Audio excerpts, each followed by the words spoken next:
beaucoup. Donc, je remplace au pied levé l'animatrice de ce panel, Florence Delmotte, qui malheureusement, pour des raisons familiales, n'a pas pu être auprès de nous aujourd'hui. Donc, pour ce second panel, intitulé l'IHRA, donc l'IRA, et Déclaration de Jérusalem, la querelle des définitions. Donc, pour ce deuxième panel, nous avons deux orateurs. On va commencer par François Desbuissons, donc, qui est déjà installé ici à ma droite, et qui est donc professeur à l'ULB, qui est licencié en droit, licencié spécial en droit international et docteur en droit donc, de l'ULB. Il est chercheur au Centre de droit international et directeur du master de spécialisation en droit international. Alors, il mène diverses recherches relatives aux représentations du droit international dans la culture populaire, cinéma, musique, littérature, bande dessinée. Il est aussi impliqué dans divers projets dans les domaines du droit international et du droit de technologie de l'information. Et il travaille tout spécialement aussi, et c'est ça qui nous intéresse ici, sur les thématiques du conflit israélo-palestinien. Et aussi de questions liées à la liberté d'expression. Donc je présenterai Patrick Charrier quand il sera à mes côtés, mais comme il voulait suivre le diaporama, il me rejoint un tout petit peu plus tard. Voilà, donc je lui laisse la parole pour une petite vingtaine de minutes, en espérant qu'on ait quand même le temps de prendre quelques questions.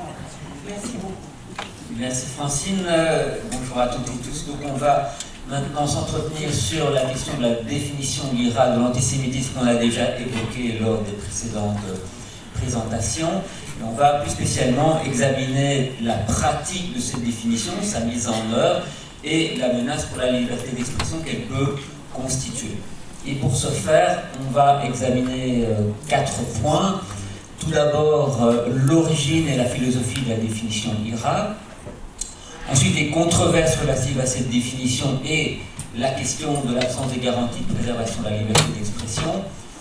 Ensuite, à travers toute une série d'exemples de mise en œuvre, d'invocation de cette définition, on va constater qu'elle implique des entraves à la liberté d'expression, qu'est-ce qu'on appelle un chilling effect, c'est-à-dire un effet dissuasif sur les discours critiques envers la politique israélienne. Et puis, en guise de conclusion, on va se demander si la définition de Jérusalem est une alternative qui permettrait davantage de permettre le respect de la liberté d'expression. Alors tout d'abord, abordons la question de l'origine et de la philosophie de la définition IHRA. Bien entendu, c'est poser la question de l'identification de potentielles expressions d'antisémitisme dans le cadre du discours sur le conflit israélo-palestinien. Alors il faut reconnaître que ce discours, effectivement, peut conduire à des abus de langage, à des dérapages totaux ou à des prétextes pour exprimer des opinions antisémites, mais encore faut-il pouvoir les identifier de manière correcte avec un outil qui serait approprié. Et c'est un petit peu la problématique soulevée par ces définitions IRA. Alors, il faut savoir que l'origine de la définition IRA se trouve dans une autre définition, qui était la définition de travail de l'EUMC, qui est une agence de l'Union européenne de défense des droits fondamentaux, qui entre-temps a changé de nom, mais une agence de cette sorte existe toujours. Et à la suite d'une série de controverses relatives à des rapports sur l'antisémitisme qu'avait commandité cette agence, elle a décidé de procéder à une définition de travail, et pour ce faire, elle a consulté un certain nombre de spécialistes, d'experts et d'associations. Or, il s'est trouvé que toutes ces associations étaient en réalité des associations juives américaines, en particulier l'American Jewish Committee ou l'Anti-Defamation League. Et ces définitions qui ont donc été produites en 2005 a été utilisée uniquement à des fins de récolte statistique par les organismes nationaux de surveillance du racisme et de l'antisémitisme, et puis était finalement tombée en désuétude, avait disparu du site internet de l'agence en 2014. Et c'est suite à cela qu'un certain nombre d'organisations juives, et en particulier le centre Simon Wiesenthal, a voulu refaire adopter cette définition, réactiver cette définition, et il l'a fait en utilisant une organisation internationale assez peu connue qui est l'IRA, justement, qui est une organisation intergouvernementale qui est spécialement chargée de défendre la mémoire de l'Holocauste. Et en 2016, sous l'impulsion du centre Simon Wiesenthal, et en particulier d'un de ses membres qui est membre de la délégation américaine, Mark Weizmann, la définition de l'UMC a, à quelques détails près, été reprise et adoptée formellement, cette fois-ci donc dans un cadre interétatique, quand bien même, comme on va le voir, la définition se présente comme étant purement opérationnelle et purement non contraignante. Alors, pour se demander quelle était finalement la motivation et la philosophie générale derrière la définition, avant qu'on entre dans les détails de la définition, eh bien, on peut se tourner précisément vers les principaux concepteurs de cette définition, au titre desquels on trouve Kenneth Stern, qui était membre de l'American Jewish Committee et qui en 2004 avait fait une proposition pour une redéfinition de l'antisémitisme qui a servi véritablement de modèle à la définition. Et donc on voit bien à travers ici des explications qu'il donne pour sa définition, que le but est bien de viser les discours antisionistes et que en réalité, les antisémites cherchent à disqualifier Israël, c'est-à-dire que ce qui est visé en réalité, c'est tout ce qui serait susceptible de disqualifier Israël. Donc on voit qu'il y a un champ en réalité très très large qui est donné à cette redéfinition, dans le but très largement de protéger Israël contre des discours qui seraient considérés comme étant antisionistes ou disqualifiants. Et on a le même type de justification dans le chef du centre Simon Wiesenthal, ici par un commentaire de l'un de ses dirigeants qui explique bien que la définition IRA de l'antisémitisme vise à lutter contre les attaques contre les sionistes ou la diabolisation du sionisme, sans qu'on sache évidemment toujours très bien ce que cela recouvre. Alors, pour entrer un petit peu plus avant dans le contenu même de la définition, les controverses que cela suscite, donc, ce qu'il faut savoir, c'est que la définition opérationnelle se compose d'une définition. C'est ce qu'on trouve ici, c'est une capture d'écran du site internet de l'IRA. On a la définition proprement dite qui est ici dans l'encadré bleu, qui n'appelle en réalité pas beaucoup de commentaires parce qu'elle ne présente en réalité pas beaucoup d'intérêt. Mais cette définition est exemplifiée par une série d'exemples qui, a priori, correspondraient à des éléments d'antisémitisme. Alors, on trouve au début une sorte de disclaimer, c'est-à-dire qu'on considère que ça peut viser l'État d'Israël, donc l'antisémitisme peut concerner des discours concernant l'État d'Israël, qui est perçu comme une collectivité juive, donc on va faire d'Israël la métaphore du judaïsme ou des juifs en général.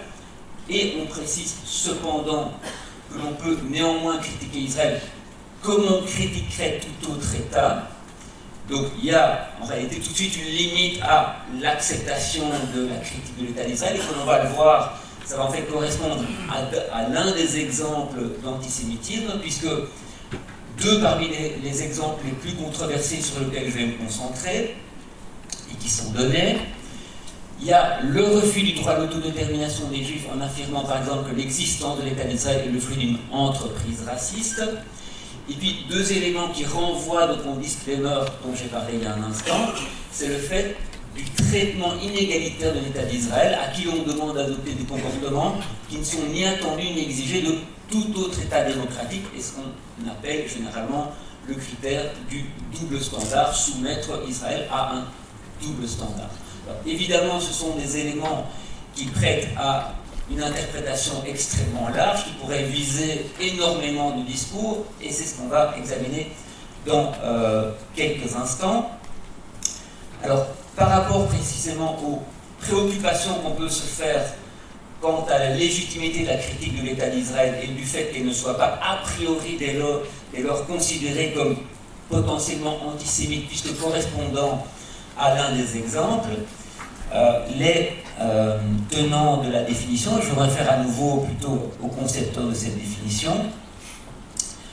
vont dire qu'en réalité, il n'y a pas vraiment de souci à se faire, puisque précisément,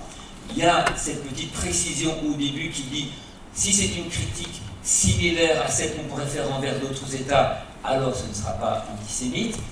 Et puis, il y a le fait que c'est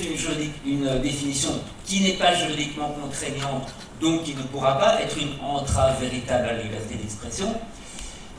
Et donc, on voit bien ici que l'on indique que notre intention est claire pour tout lecteur impartial. Dans d'autres justifications, on se dit, si vous n'êtes pas antisémite, vous n'avez rien à craindre de la définition IRA de l'antisémitisme. Donc on a une sorte de justification finalement circulaire. Si vous ne tombez pas sous le coup de la définition, c'est que vous n'êtes pas antisémite, donc tout va bien. Ce qu'on peut constater de ce point de vue-là, c'est que la pratique de la mise en œuvre de la définition ne correspond pas en réalité évidemment à ces soucis de préservation de la liberté d'expression, que par le caractère extrêmement large, les exemples permettent pratiquement de viser tout discours critique comme correspondant à un de ces exemples et donc comme étant, au moins a priori, comme étant suspect d'antisémitisme. Et c'est ce qu'on va voir donc dans le point 3 sur justement la mise en œuvre effective de la définition IRA depuis 2016, mais en réalité on avait déjà l'utilisation de la définition EUMC depuis 2005, mais je vais donner des exemples postérieurs à 2016. Et il faut savoir que cette définition, après son adoption par l'IRA, a été adoptée par la suite d'une manière ou d'une autre, sans entrer dans trop de détails, par une quarantaine d'États européens ou nord-américains, par une série d'organisations internationales dont l'Union européenne, par des tas de fédérations, d'organismes, dans des disciplines, etc., des universités. Et donc, elle a eu un assez grand succès.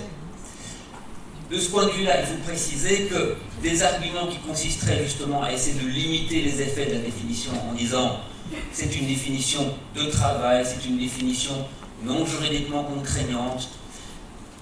Quand on adopte la définition, adopte-t-on uniquement la définition qui était en bleu ou bien adopte-t-on également les exemples? En réalité, ce sont des arguties qui n'ont aucune portée effective, ce ne sont pas des arguments véritablement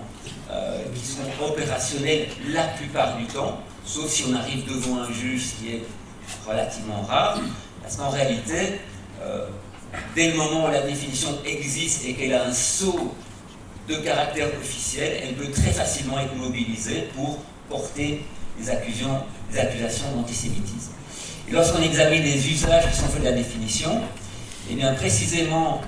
l'élément le plus simple de cette utilisation, c'est le fait qu'on va pouvoir l'utiliser comme fondement d'accusation d'antisémitisme en prenant un discours, en le faisant correspondre à l'un des exemples et en disant donc ce que vous dites est antisémite.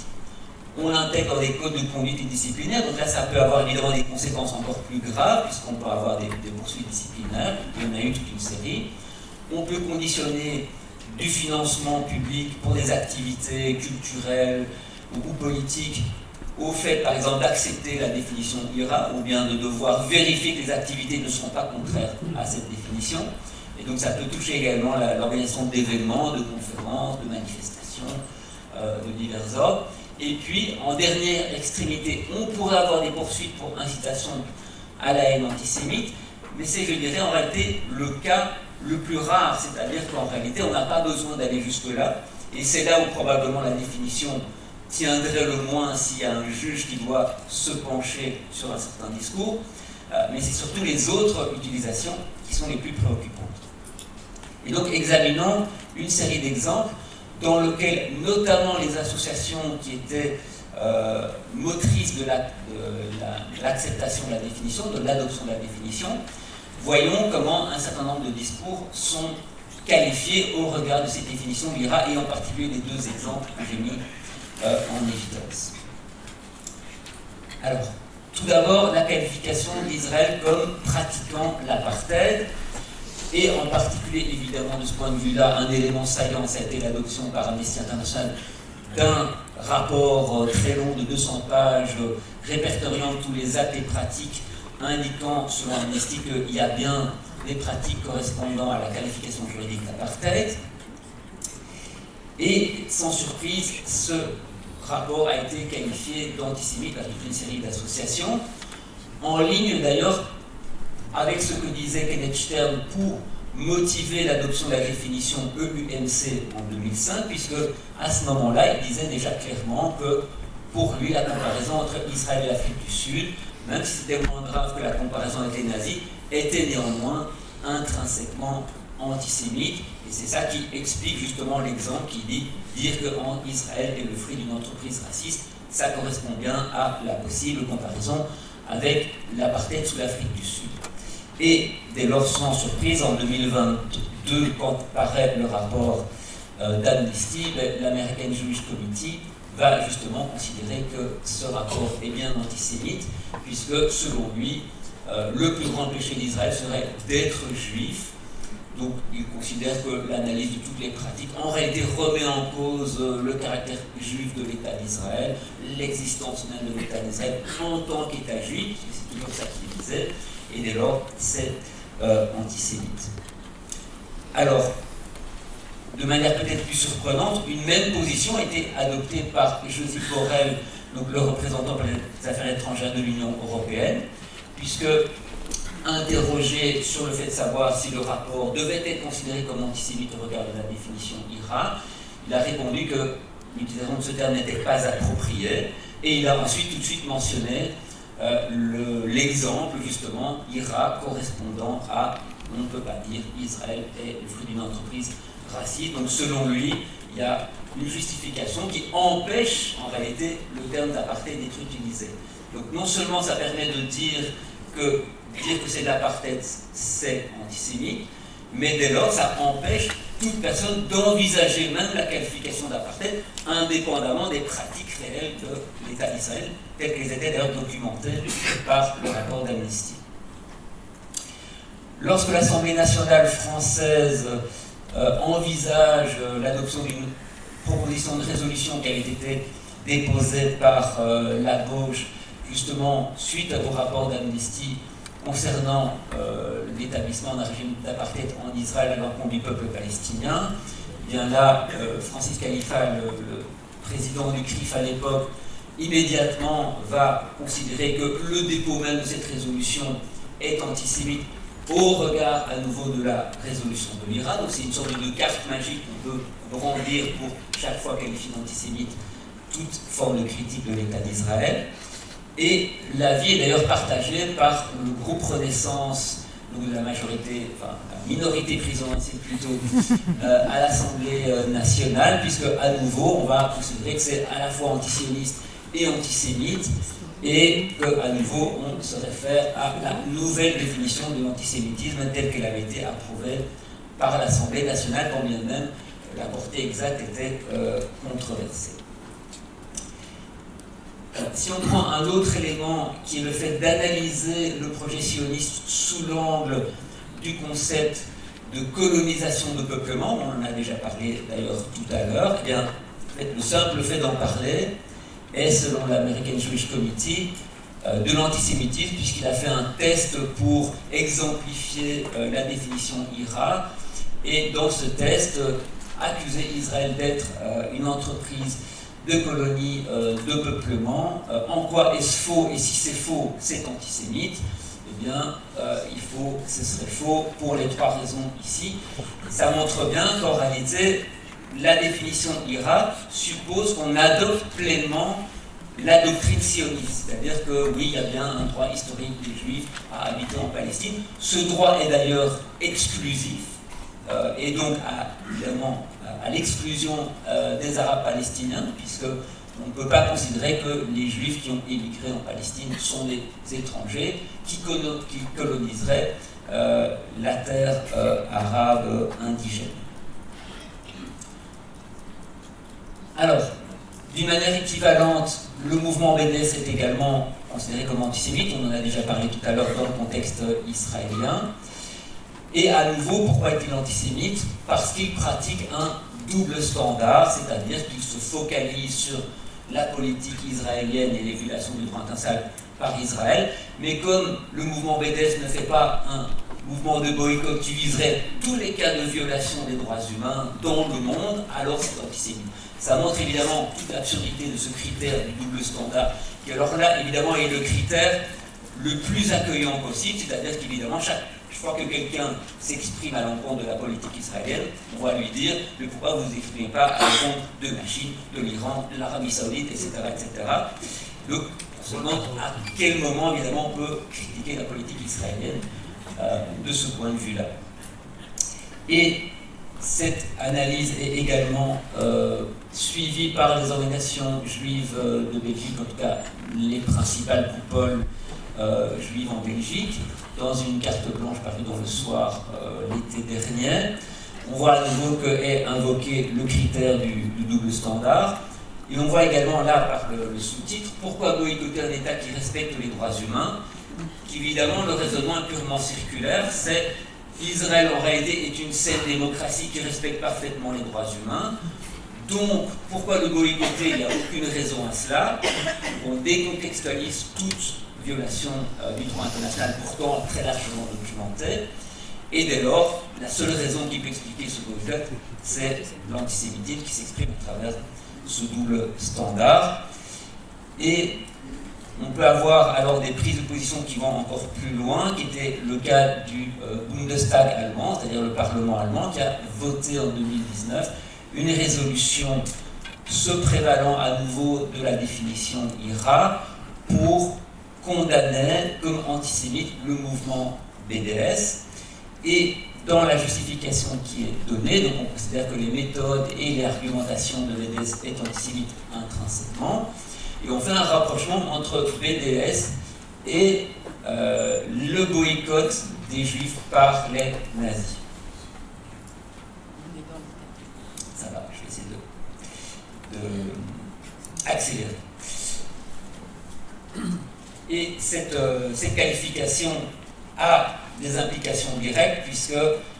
également ça a conduit à intégrer des clauses anti-discrimination dans les mécanismes de financement de la culture ici à Berlin en janvier dernier, où on demande en réalité à tout le monde de à la fois adopter la définition IRA et de récuser le mouvement BDS, ce qui a eu des conséquences très importantes, mais qui a suscité un mouvement très fort de protestation dans le secteur culturel, avec même des menaces de grève, qui a conduit tout récemment à la suspension de la clause par Berlin. Alors là, quand on met en jeu des politiques qui peuvent apparaître encore beaucoup plus modestes, comme simplement ce qu'on appelle la différenciation, la politique de différenciation qui consiste simplement à différencier dans les échanges économiques le territoire israélien comme tel et les colonies, donc faire la distinction colonie-État d'Israël, et bien même ça c'est considéré comme étant antisémite. Lorsque Airbnb avait indiqué, sur quoi ils sont revenus par la suite, ne plus mettre en location des biens situés dans les colonies israéliennes, et bien c'était là aussi considéré par le sentiment occidental comme étant un double standard, étant antisémite de la même manière par le ministre des Affaires étrangères de l'époque. Même chose pour la politique simplement d'étiquetage des produits des colonies, qui ne sont pas interdits, qui sont simplement étiquetés comme tels de l'Union européenne. C'est considéré par le sentiment occidental comme étant à la place numéro 3 de son top 10 des événements antisémites de 2015. Même chose d'ailleurs lorsque c'est la Belgique qui prend ce type de mesures. Même chose également, donc évidemment le classement, l'antisémitisme du sentiment occidental est toujours extrêmement éclairant à cet égard, puisque la simple adoption d'une résolution par le Conseil de sécurité, c'était la première place de son top 2016 des événements anti-israéliens / antisémites, les deux étant considérés comme tout à fait équivalents. Et si on prend le dernier classement 2023, évidemment, tout en haut, il y a l'attaque du Hamas, mais il y a également donc, les Nations Unies, le CICR, Human Rights Watch, donc en réalité tout qui critique un tant soit peu la politique israélienne risque de se voir considéré comme étant antisémite au regard de la définition ou de manière même plus générale. Alors, pour en arriver aux conclusions, et c'est là que je fais une rapide référence à la déclaration de Jérusalem, suite justement à toutes les problématiques soulevées par ces définitions IHRA, un ensemble de chercheurs se sont réunis à Jérusalem pour définir une définition, enfin établir une définition alternative, dont l'objet même, comme on le voit ici, est effectivement d'être une contre-définition par rapport à celle de l'IHRA. Alors, je ne vais pas rentrer dans le détail, donc je n'ai évidemment plus le temps, mais ça n'a pas forcément un énorme intérêt, puisque le simple intérêt de la définition, c'est surtout de montrer qu'il y a une alternative et de montrer que la définition IHRA n'est en tout cas pas satisfaisante. Et c'est finalement d'ailleurs l'avis de la rapporteure spéciale des Nations Unies concernant les formes de discrimination raciale, de xénophobie, etc., qui justement, dans un rapport de 2022, propose que l'on arrête de se référer à la définition IHRA, qui fait d'ailleurs une référence à la définition de Jérusalem comme alternative, en pointant le fait justement que par tous ces aspects controversés, en réalité, ça porte atteinte à la liberté d'expression, ça porte atteinte à l'action des défenseurs des droits des Palestiniens qui est parfaitement légitime, et c'est un frein à une véritable lutte consensuelle contre l'antisémitisme, parce que oui, il y a effectivement une résurgence des actes antisémites, et que donc, de cette manière-là, il faut préserver intégralement la liberté d'expression. Merci.